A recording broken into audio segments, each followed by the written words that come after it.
అన్నమయ్య జిల్లా collector గిరీశపై suspension వేటు పడింది. జిల్లా కలెక్టర్ ని సస్పెండ్ చేస్తున్నట్లుగా ఏపీసీఎస్ జవహర్ రెడ్డి ఉత్తర్వులు జారీ చేశారు.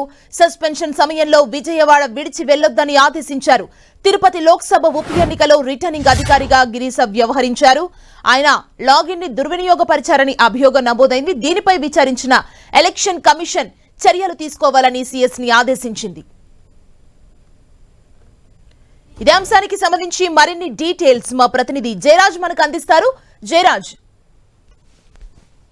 2021 తిరుపతి లోక్సభ ఉప ఎన్నికల్లో ఓట్ల దుర్వినియోగానికి పాల్పడిన విషయంలో అప్పుడు తిరుపతి లోక్సభ ఈఆర్ఓగా పనిచేసినటువంటి తిరుపతి మున్సిపల్ కమిషనర్ గా ఉన్న గిరీషాను నిన్న రాష్ట్ర ప్రధాన కార్యదర్శి సస్పెండ్ చేశారు. ఈయనపైన 2021 తిరుపతి లోక్సభ ఎన్నికల్లో ఆయన ఓటర్ వెబ్సైట్ ని ఎన్నికల సంఘం వెబ్సైట్ నుంచి అక్రమంగా డౌన్లోడ్ చేసినటువంటి దొంగ ఓట్లను వేసుకున్నారనే అభియోగం ఉంది. దీనిపైన కేంద్ర ఎన్నికల సంఘానికి ఫిర్యాదు నేపథ్యంలో రాష్ట్ర ఎన్నికల సంఘం దీనిపైన విచారణ చేసింది. విచారణలో దాదాపు 30,000కు పైగా ఓట్లు దొంగ ఓట్లకి వేయటానికి సహకరించినటువంటి గిరీషను సస్పెండ్ చేస్తూ నిన్న ప్రధాన కార్యదర్శి జవహర్ రెడ్డి ఉత్తర్వులు జారీ చేశారు. అయితే ఈ సస్పెన్షన్ సమయంలో విజయవాడ విడిచి వెళ్లొద్దని కూడా ఆంక్షలు విధించారు.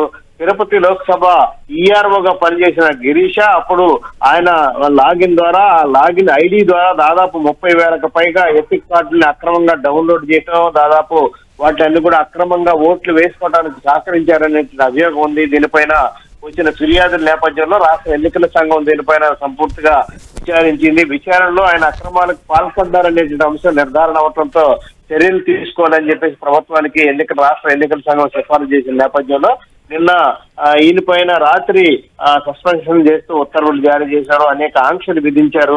ఈ నేపథ్యంలో ఇది ప్రారంభం మాత్రమే. ఇలాంటి సందర్భాలు చాలా ఉన్నాయి. అటన్నిటిపైన కేంద్ర ఎన్నికల సంఘానికి ఫిర్యాదు వెళ్ళినటువంటి నేపథ్యంలో అటన్నిటిపైన కూడా విచారణ జరుగుతూ ఉంది. మరికొందరిపైన కూడా చర్యలు తీసుకునే అవకాశం ఉంది. Thank you Jayaraj.